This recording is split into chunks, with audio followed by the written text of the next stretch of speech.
Hey y'all, it's Dan, and this is Kinfolk, Stories of Community and Connection.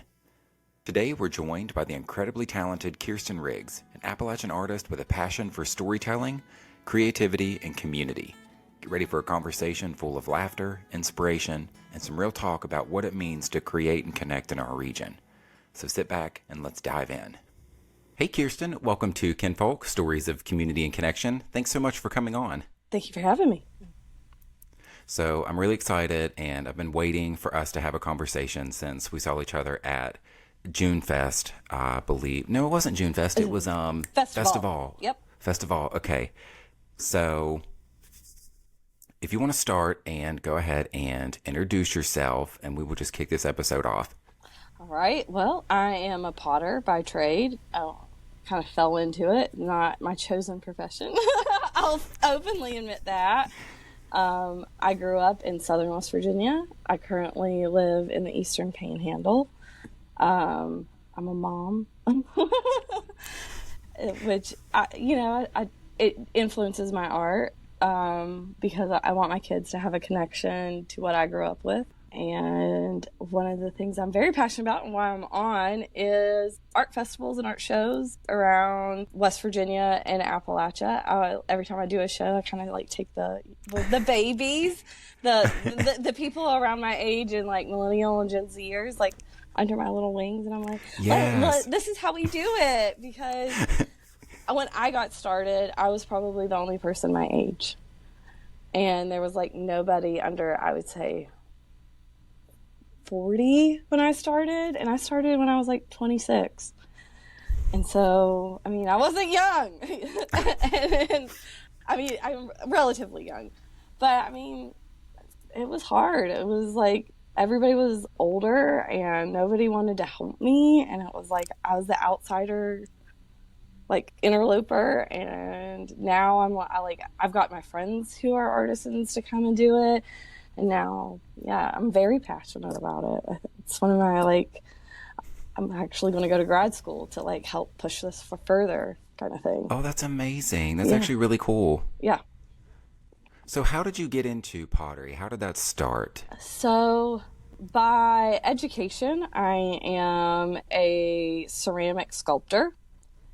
And my thesis was about actually my family's farm in Lincoln County.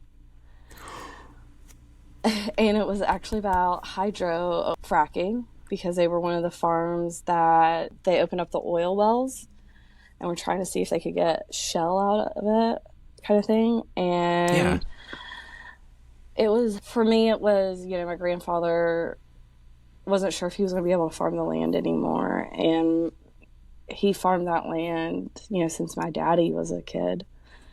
And it was, saying it was at the time, my mom's from Ohio. So I talk with it like this. I call it a Midwestern hillbilly accent. It's just some words come out really Midwestern, and then some words come out completely I am from the hills. And it was like a saying goodbye to it. So I built these huge trees, like me and bigger. And then I took pictures, portraits of my dad and my grandfather, and then of the oil rig. Almost like the oil rig was the third character. But I made my own clay and I made my own glazes. And Really? One of the ceramic studios in Cincinnati saw me and said, "You have a really big talent for making clay. Would you like to come?" And it was still while I was doing my thesis, and said, "Would you like to do an internship?" And I said, "Sure." And then they signed me on full time after that. And then I got trained by Rookwood Pottery, which is a huge ceramic studio, worldwide, but they're from Cincinnati. Yeah. It was one of their glaze masters actually signed on to that same studio. Shout out Queen City Clay. Taught me everything she knew about glazes, and I was her little glaze assistant. but I took over the clay side, and that was what I thought I was going to be doing for the rest of my life. That was something I became very passionate about. I became very passionate about materials, the earth, how it was mined. I got very familiar with the mines in North Carolina in particular. Shockingly enough, one of the biggest like mineral sources for modern day ceramics is based out of Appalachia. Wow. Yeah, Okay. not many people know that. I didn't know that. Yeah, so it's something that I became very passionate about. I found that out during grad school, or undergrad, and I became like, it was like knocking it home for me. Also in undergrad, I became a one-woman Appalachia like spokesperson. Really? Yeah, because a lot of people could not believe, one, how well-spoken I was, two, how well-educated I was, and everybody was fascinated that I still had all my teeth and they were straight. And they were like, and you didn't go to a private school? And I was like, no, I went to a public school. And they're like, they had that? And I was like, yeah, they had that at a public school in West Virginia. It's like, I just wish that I could get inside these people's head. And I mean, because there was even a job interview that I interviewed for in West Virginia. It was based out of West Virginia, but the lady kept saying Western Virginia. And I was like, okay, I'm going to do this interview, yeah. and I'm not working for these people. But Oh, yeah. It was wild to me. It was just one of those things that I couldn't wrap my head around. And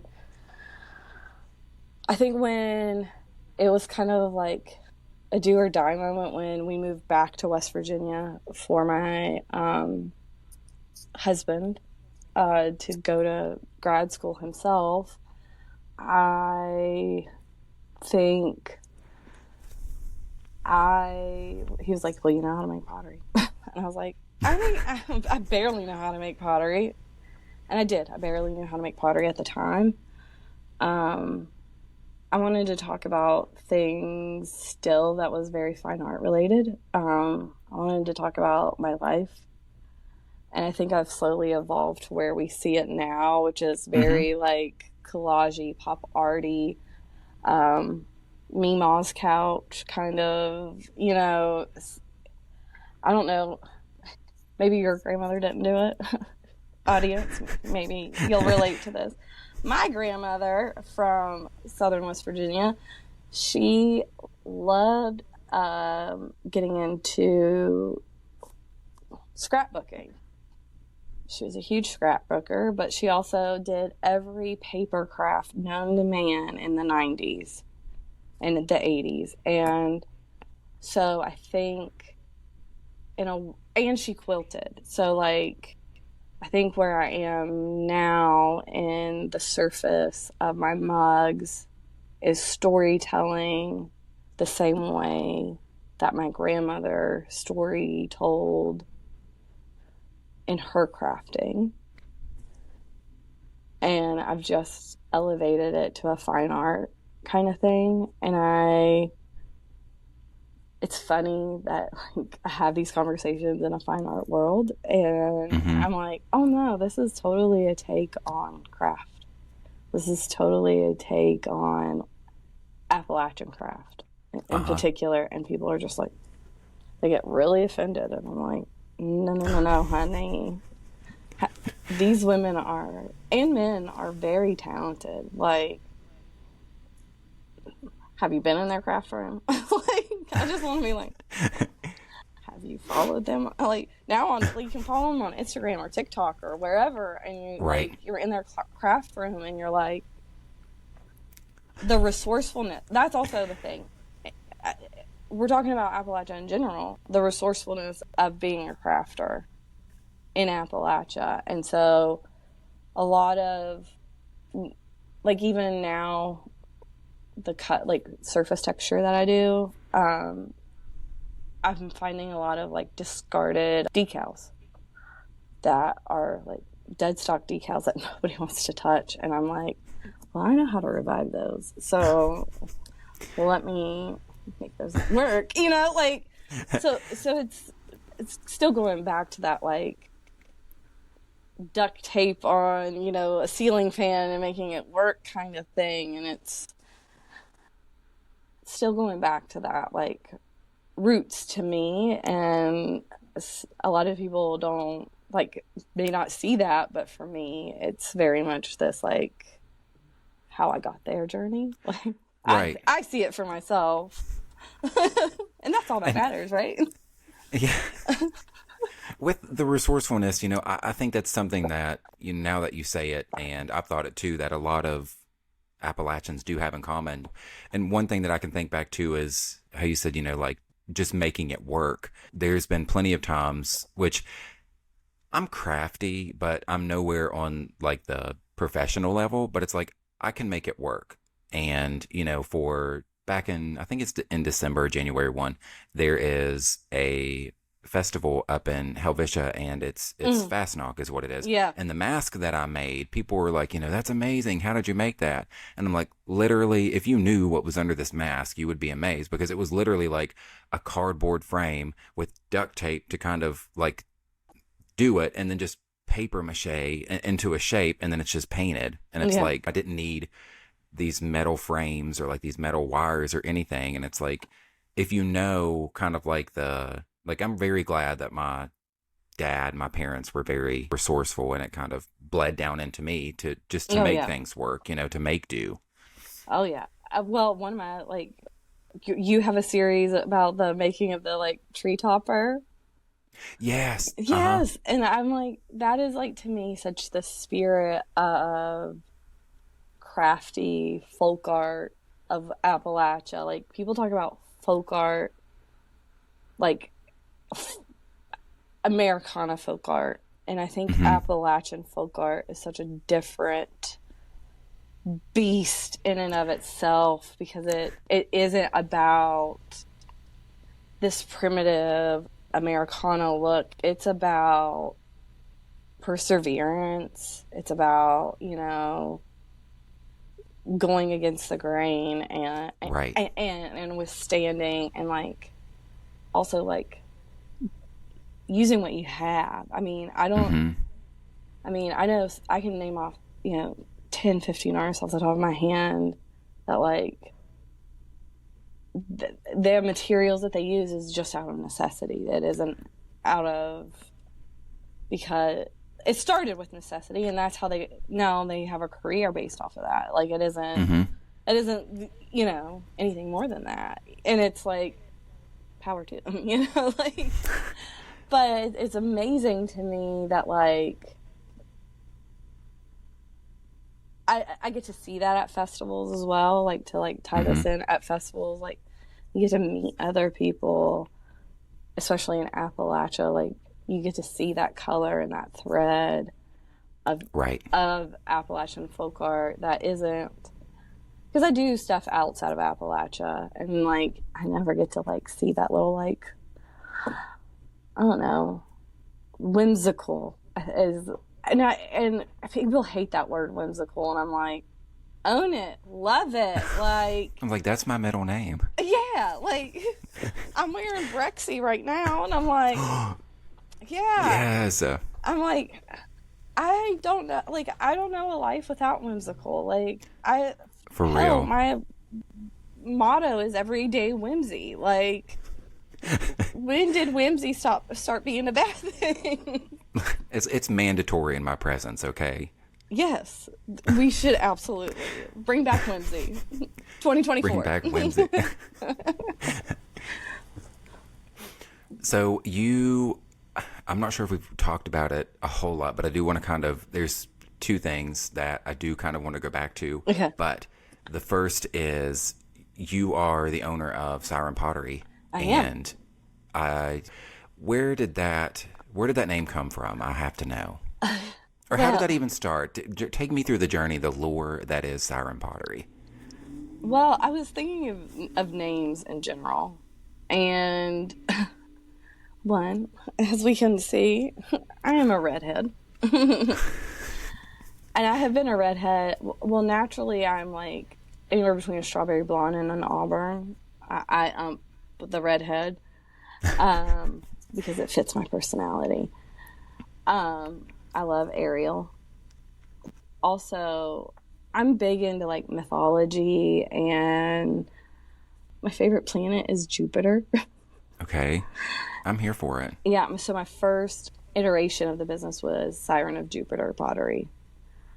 And it was also a take on the Kurt Vonnegut book of Siren of Titans. And Titan was the Greek form of Jupiter. Jupiter was a god. One of his moons or wives was Siren. So it was back to mythos and what have you. And it was just a lot of like personal meaning for me. And like, yeah. And also Kyrstin is a mouthful. And also a lot of people were using their first name, and I didn't want to use my last name because I've always been compared to my dad. So I was just like, let's come up with something else. And also, to be completely honest with you, I have social anxiety, so it was kind of like, same. You know how Beyonce has Sasha Fierce? I was like, let's come up with a different personality. And then after I kept getting emails about, do you live in Jupiter, Florida? Yes, I do. Absolutely. You want to fly me down? I decided and everybody also called me Siren Pottery. I just kind of was like, let's just lose the Jupiter. And so we did. Jupiter's still my favorite planet. But, yeah. That's awesome, though. Yeah. That is very deep. I like that. Yeah. And I mean, also, I'm a Virgo. And as far as every astrologer has ever told me, I hate myself. And I'm like, that's why I'm in therapy. Same. Same. I think everybody needs to be in therapy, to be honest For real, though. Like, I'm serious. My life is so much better since I went to therapy. Absolutely. I am, like, the biggest mental health advocate. I think that's also, like, I'm on a mental health break, and everybody's kind of been like, are you okay? And I'm like, I'm on a mental health break right now. Sorry. Like, not sorry. I'm coming back. Like, I keep going, I'm coming back, but, like, I'm seriously coming back. Like, I've been prepping clay and, like, cleaning the studio and, like, rearranging the studio. Like, this week is the week. Like, I even, like, have, like, every outfit for the studio planned out for this week. I love it. Cleaned my aprons, cleaned the, like, so everything's ready. It's like the Great British Bake Off. Like, the tint is ready. Like, so, like, I'm ready. Like, so when we were like, yeah, let's do this, I was like, this is, like, the perfect thing for me to be like, all right, let's go. It's like the Rocky theme or whatever. Yeah, like I'm ready. I'm ready to go back, kind of thing. And it's like, I just needed a break. I mean, it's important. Breaks are very important. Oh yeah, like 2024 was the year of like, what's that? What are we doing here? In my personal life, more than anything, it was like, can we stop? I just kept going, can we stop? But like going back to the siren thing of like, I'm big into like literature in general. So like my grandmother was my grandmother. She was like, I think you just need to reclaim your siren energy, young lady. Yeah. Say less. Yeah, and my grandmother is like such like not a like touchy-feely person, because my grandmother from Southern West Virginia has now passed. This is my grandmother from Ohio. And so like she is not touchy-feely, not her thing. She's like, I think you need to reclaim that energy, young lady. And I was like, say less. Say less. If you say it, I'll do it. So studio, and there's two things I kind of want to, I know I keep saying these two things, but I do want to lead into, because I've never been up towards like the Eastern Panhandle, which I have and I haven't. I've driven through and I've been to a few places, but I want to know layout. What is like the art scene like up that way? What is like, there's a lot that goes on in like Shepherdstown. Harper's Ferry is more like Harper's Ferry State Park. I mean, I say that as somebody that really hasn't had like time to go to Harper's Ferry, but I haven't like really heard much. Charlestown is like a big hopping like scene. Martinsburg has some stuff, but like Martinsburg, because I currently live in like Martinsburg, like Yeah. I don't currently live, like I live in Martinsburg. I say that in parentheses. I live like more towards Shepherdstown area, but I have a Martinsburg address. But Martinsburg is like more like a commuter town to DC. So it's like, I mean, the whole Panhandle is per se, but like a lot of people in Martinsburg get on the MARC, which goes to DC. And so that's what a lot of people do. So the biggest draw here for like art and like stuff like that, they're starting first Saturdays. And stuff at the train station. But the Apple Harvest Festival or something, something like that. Because the Apple Blossom Festival is in spring, and that's in Winchester, Virginia. Okay. Yeah, and that's a big deal in the area. So big that they shut down the town of Winchester. Like, shut it down. Oh, my goodness. Yeah. And then the Apple Harvest Festival is pretty big here. Or is it the Apple Butter Festival? I'm still new to the area, so, like... Yeah. It's still, like, I'm getting used to it. And, like, there's two... Like, there's the Apple Butter, Apple Harvest, and then there's the Pumpkin something festival. All within like days of each other. Okay.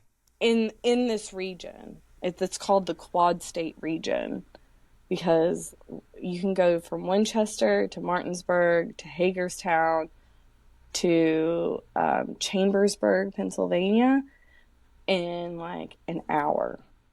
Oh wow! So, yeah, it's kind of crazy. Like you can like just go whoop, like down 81. So, like, it's pretty crazy. And so, like, some people just, like, really, like, go all out kind of thing. So,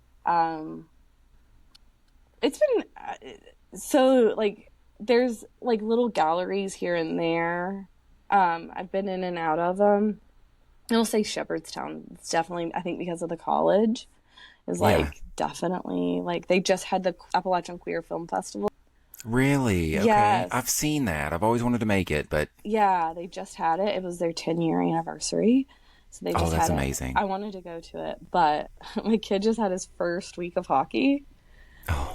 And as a treat, he wanted to go to Costco and Wegmans, which is like the next town over from hockey. And I was like...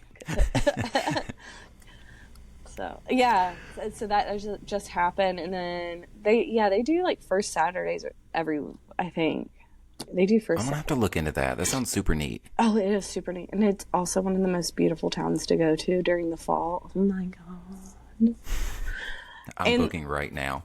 Yeah, and like they have some of the best food, and oh my god! Oh, and Christmas, it's really cute to go to because there is a market in their like town hall, and it's a bunch of artisans. It's every Saturday. And not only that, there's a popcorn shop that that makes like kettle popcorn every weekend, and it smells the whole entire town of Shepherdstown. And then there's like a little coffee shop, and I love it.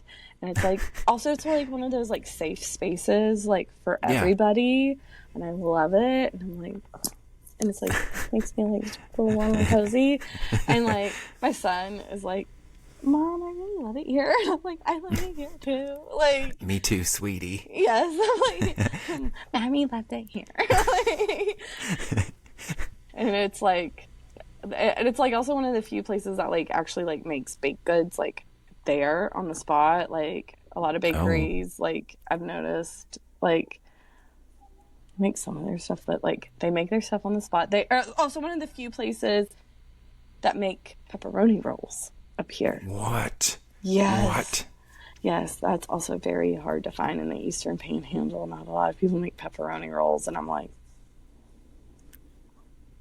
where have I gone? And like also people tell me all the time that I'm from mainland West Virginia. Like we're on an island. I'm like That's the first time I've heard that. Like I've always heard people, like the North and South rivalry of like hot dogs and stuff or whatever have you. But I've never heard mainland. What are they referring to? Is this like so? A lot of the ways to get to like the rest of West Virginia is you either have to go through Maryland or you have to go through Virginia. There's really, even like now, like the way that like going through Thomas now, you still have to end up going a little bit through Virginia. Like there's really no, even Romney Way, which my mom used to go when she went to Shepherd, you can't, you still end up a little like bleep time going through Virginia. Like there's no way of not doing it. It's kind of insane now. Like they've made it so you shave off a little bit of time on your travel, and it's like I don't want to go through Virginia. Like I didn't ask for that. Yeah, like I actually know somebody who works for West Virginia DNR, and like they have to drive through Virginia to get to like one of the WMA sites in Martinsburg. Like he can't go any other way. Like there's no road accessibility to get through that. They've made it impossible now. So like I get now that like that's why they call it mainland, but it's still like, oh, that makes sense now. Thanks for tuning in. If today's episode sparked a little inspiration or made you feel just a bit more rooted to your community, I'd love to hear from you. Until next time, keep supporting local, keep crafting your story, and don't be a stranger.